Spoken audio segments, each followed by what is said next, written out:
there, guys, and welcome to another Factorio Friday Facts, number 314017 stable.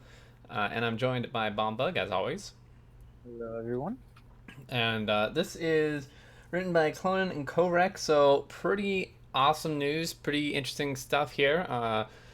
Technically, this post is the Pi Friday Facts 3.14, but unfortunately, we can't think of anything special to do. Maybe someone can make a combinator cake that can calculate pi. And Mm. knowing the Factorio players, I'm sure somebody will.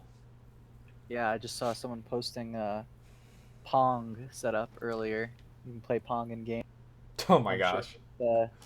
calculating at least the first few digits of pi isn't beyond their abilities. Yeah, exactly. Uh, so the big news in this is Factorio 017 is stable. They released 17.69. Nice. As Yeah. stable as Tuesday, it seems it all went very smoothly. No avalanche crashes. Only a handful of technical support emails about updating video drivers. They have a cool kind of splash art here with a lot of the new ruins, debris, and stuff, which is pretty awesome. Yeah, they're using this as their kind of main advertising image for a lot of sites now. You'll see it on like Humble Bundle and stuff. Yeah, and I think Steam too. Yeah. It's awesome. It's really got that spaghetti feel that we all know and love. Yeah, totally. So basically, I'm going to summarize a lot of this. Essentially, most people in the team, almost everybody is on vacation, so not really much else, not much work got done. Clonin, who I think is the one writing this, currently is writing it in the airport, waiting to fly to London for a wedding. That man, that's some dedication. Writing this on a Yeah. laptop. Whew.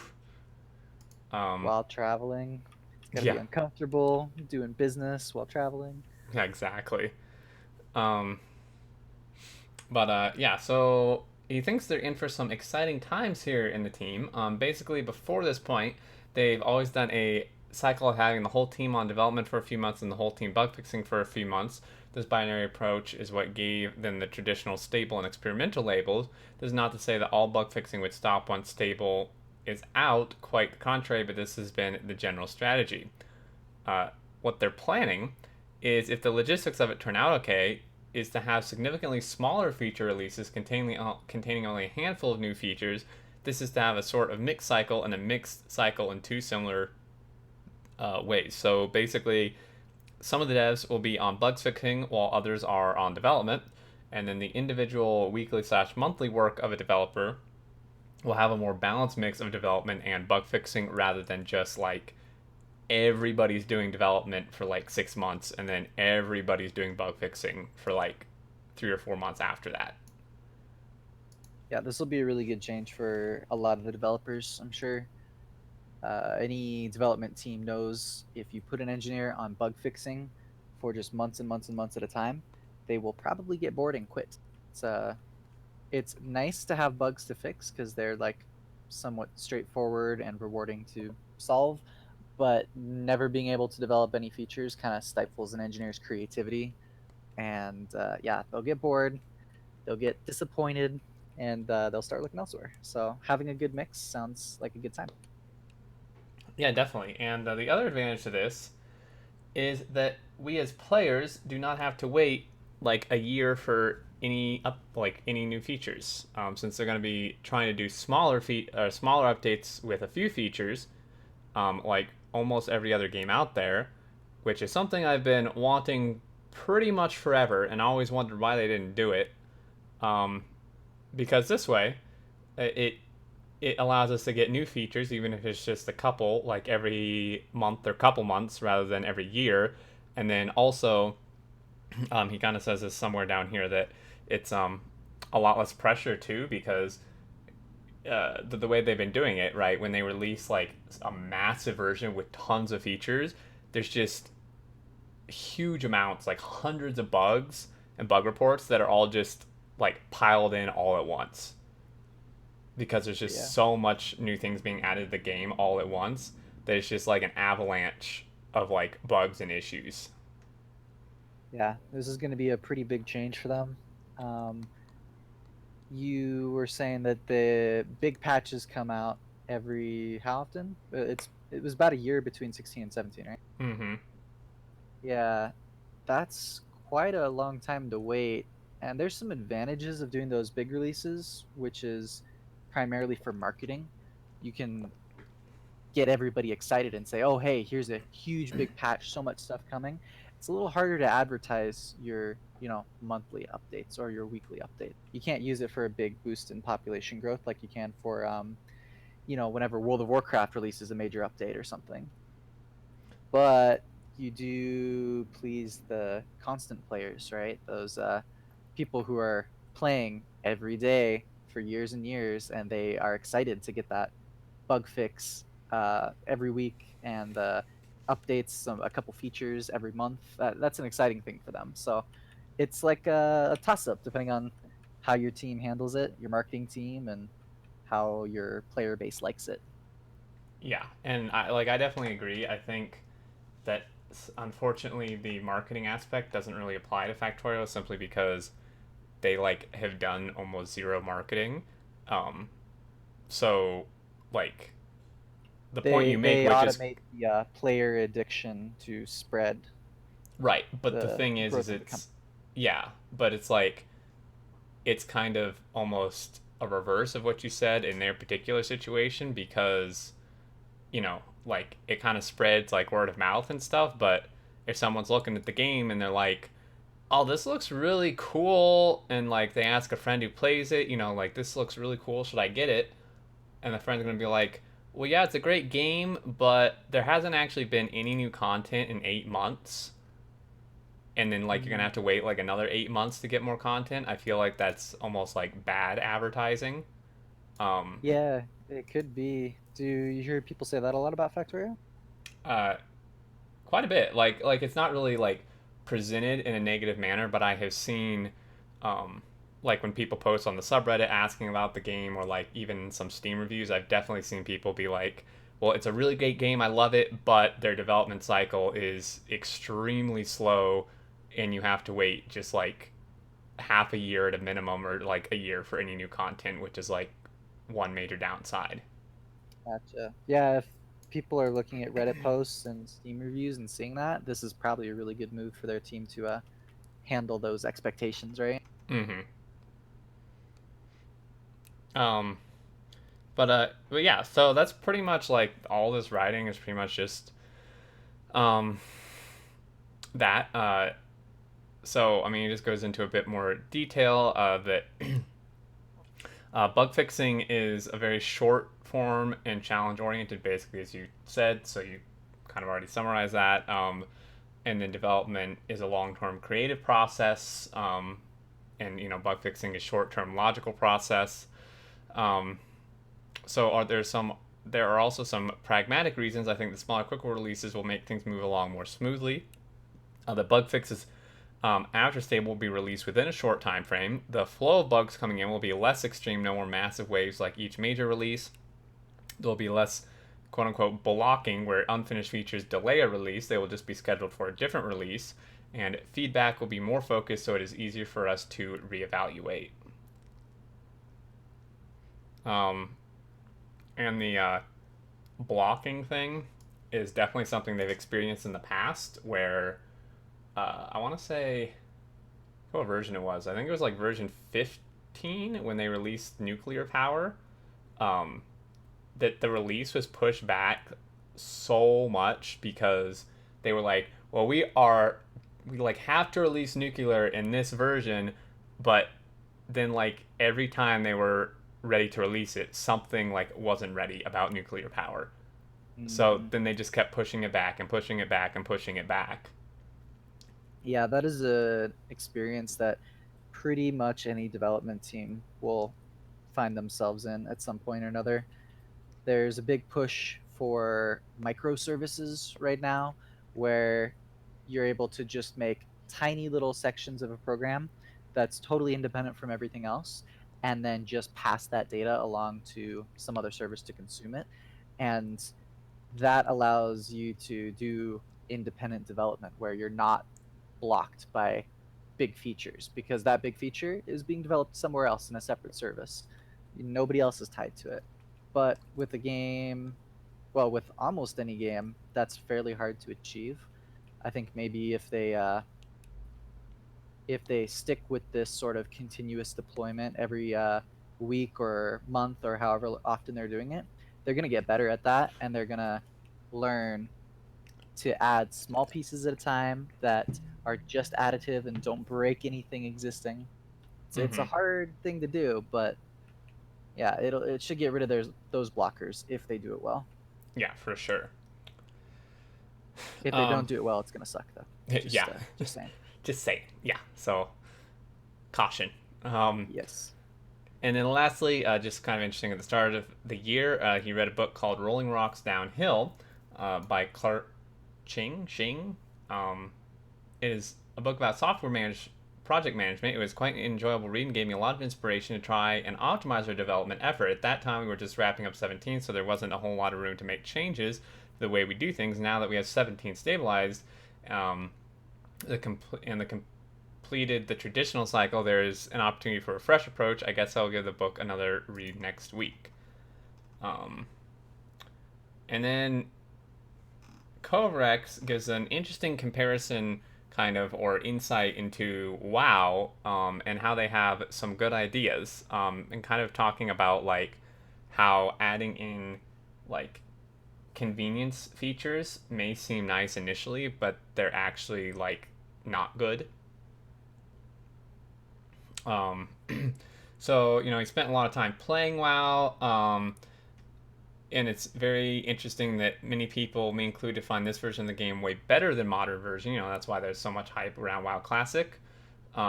There are many reasons for it that I see and some that I don't, yet it deserves some small analysis, as it's always better to learn from mistakes of others. By that I mean that I wouldn't want to spend next 10 years working on better versions of Factorio just to find out that the old ones were better for some reason. That would be painful looking back on. Yeah, seriously. Um, and basically, the topic that connects it all is making things more convenient isn't always making things better. Um, so there's a lot of activities in life and games that we would like to remove or make more convenient, but we don't really see the hidden benefits of it. Something like making an elevator to save time and effort and feeling bad for moving less in the long run. I mean, I never had this issue, but Well, you remember Wally, right? Too much convenience, and we're all just big blobs of fat sitting in chairs. that's true. um, but one of the nice things in WoW is nicely illustrated in this video, which I'm not gonna watch. But basically, when people had to gather, group, and you can probably attest to this, right? Because you played WoW back in the day. Yeah. Is that when people wanted to gather a group for a dungeon back in the days, and now in Classic, they had to do it manually, like spam LFG looking for group channels, and this was the same in like Guild Wars, which is what I played. Um, Asking guilds to find longtime buddies to play with. In modern WoW, they made a dungeon finder that allows you to just select a role and automatically teleport you to a dungeon with the appropriate people. It seems like a great convenience, but in fact, it removes so much that it's considered to be one of the most hated um, features by many people. Um, so, what is your opinion on this? Like, On looking for groups specifically. yeah, on this specific issue. Ooh, I mean, it is a real heated topic. I do get both sides. For me, I generally played WoW on sort of low population for my side at least, which was Horde servers, Mm-hmm. and that meant that the looking for group spam would end basically the night without finding a group and without rating. That kind of sucked. So looking for group for me, it did add a lot of welcome convenience, but during that looking for group process is also where you make a lot of friends and stuff. So yeah, I think they do have it right in that it did make it a little too easy. Mm-hmm. Uh, I like the way that they have it right now in Final Fantasy 14 Online, which is kind of a mix where it still is all looking for group, but there's the story mode queue and then the sort of just quick play queue, I guess, where you're able to skip all of the cinematics that Final Fantasy is well known for when you're going through the quick play, but in the story-based queue, you don't get to skip those. Everybody sits through and watches them, and that, for Final Fantasy being a really story-focused game, kind of kept the point of the dungeons, which for them was telling a story, and everybody gets to experience it together. And like you've got a group of people, often in a voice chat or something, enjoying this cool scene together. But WoW didn't have a lot of that, right? WoW was really just you go and you fight, and while there are what would you call it, lines that the enemies have and Mm-hmm. events that happen during and after, that's not really the thing that brings people together. Right. So yeah, I personally love the looking for group features that all the MMOs have nowadays, but it does vary, and you can see a lot of people dislike it. Yeah, for sure.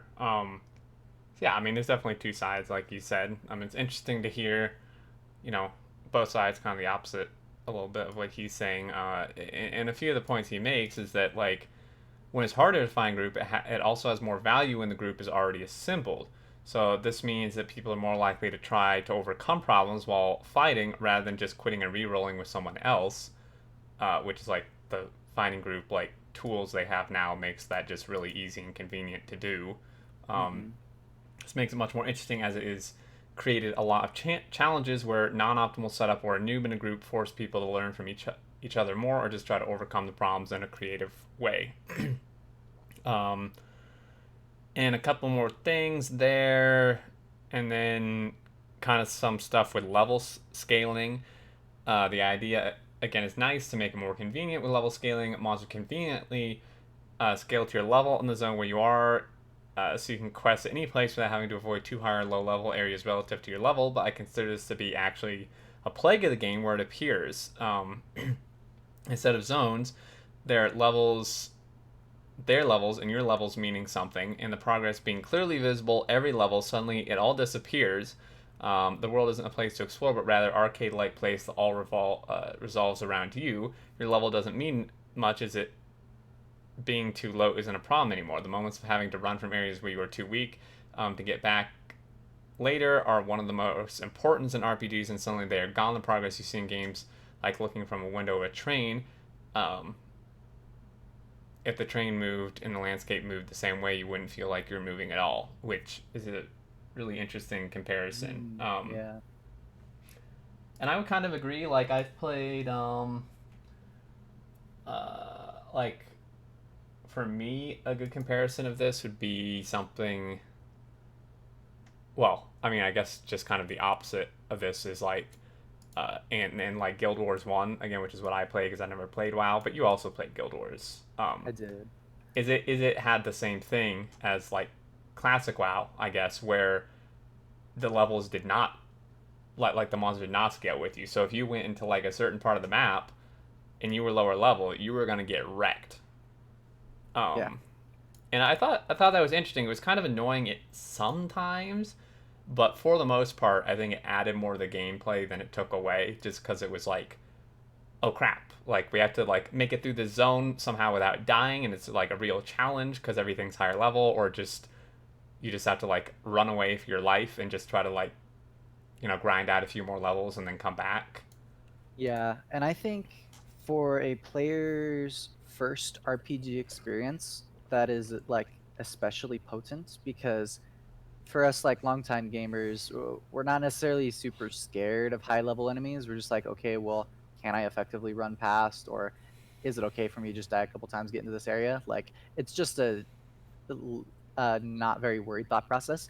But for a new player, it being their first RPG, Mm-hmm. going into a zone and seeing, oh man, this monster's scary. I don't know how to tackle this. Can I run around it? Do I run through it? Do I try and fight it? Like, I don't know what to do. That's like a fun part. And Oh to yeah, take that away is like pretty frustrating. for And then sure. thinking about the level scaling, one other game comes to mind, which is like Skyrim Mm-hmm. and Oblivion, and how they do their level scaling. Where I believe it's in Skyrim, the world levels up along with you. Mm-hmm. And I find that really frustrating after having slain a whole bunch of dragons. and then running up to a little sewer rat, I feel like I should be able to one-shot that, but I can't because it's leveled up with me, and that Right. feels pretty stupid. Yeah, So exactly. feeling more powerful is great, and feeling weak can be good too. For the wild level scaling, I didn't experience it because I haven't played the recent expansions where they've had it, but I do know in Final Fantasy 14 they have some pretty decent level scaling where it can scale you down to the level of the area. So if you're a max level and you're playing with your level 20 friends, and you go into a dungeon together, it'll scale you down to level 20, where you still have really really good gear, and it gets scaled down, but it's still better than the gear that's level or available to other people at that level. So you Hmm. feel a little bit more powerful, but you still only have access to the level 20 skills. Oh, interesting.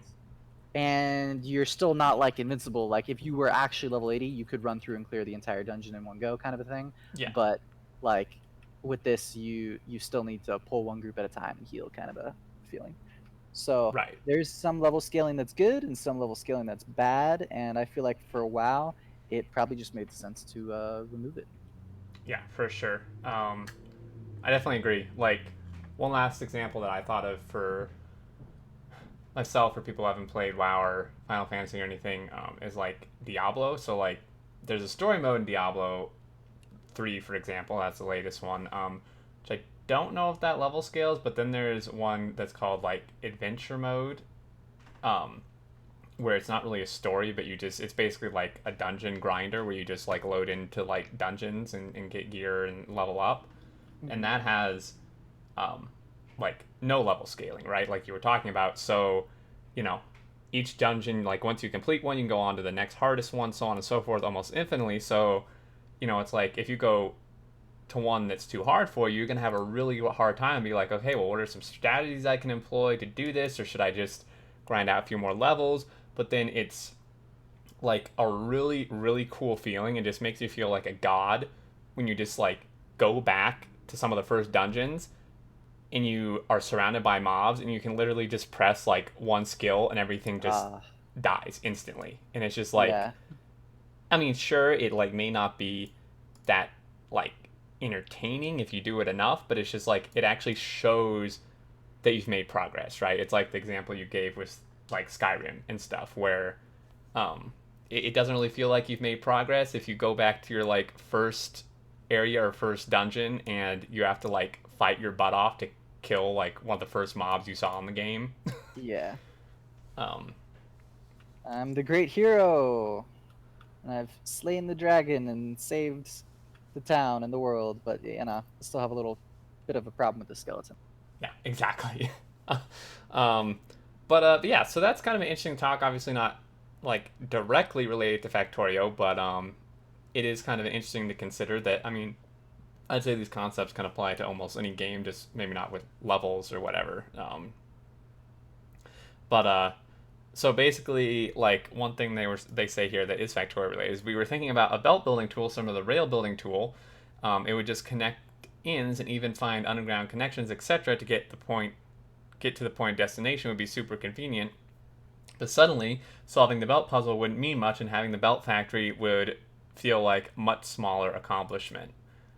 Um, which I would kind of agree. I mean, if you just like select 2 points and then it just builds a belt for you, it's like that's not really a challenge to like route a belt around because it's just doing it for you. Mm-hmm. However, I'd like to mention for the however manyth time, this does not apply to a button to turn off your personal request slots. Can we please, for the love of God, get this? I want to mention it every time I remember it because it's like I just don't understand why it's not in the game. I feel It's too like much convenience. You'd be spoiled, and you'd lose all the joy of Factorio. I'm sorry.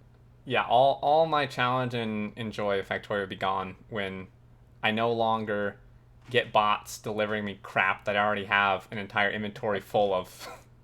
Once I've collected my body, that just makes it too easy. You need more electric poles. Come here. Yeah. I love seeing people run away from their bots while trying to fix things like that. Yeah, Just literally exactly. like, don't give me that. I don't want it. I don't want it. I already have everything. But yeah, so that's pretty much the Friday facts. Kind of long-winded, but it was a really interesting discussion for sure. And I'm really, really excited, interested to see how this new release cycle and development process goes. So be keeping a keen eye out for that. And I think that's going to do it, unless you have any other thoughts. Yeah, I just hope that them developing fast does not mean that they push something out not fully tested and break my base. Yeah, it's Yeah, just I mean, cross my fingers there. they kind of do that anyway sometimes, but That's yeah, I think it should be okay. Hopefully. Um, but yeah, I think that's gonna do it, guys. As always, thanks for watching. Love to hear your thoughts below in regards to any of this, and leave them on the forums and Reddit as always. And we will see you next time. okay.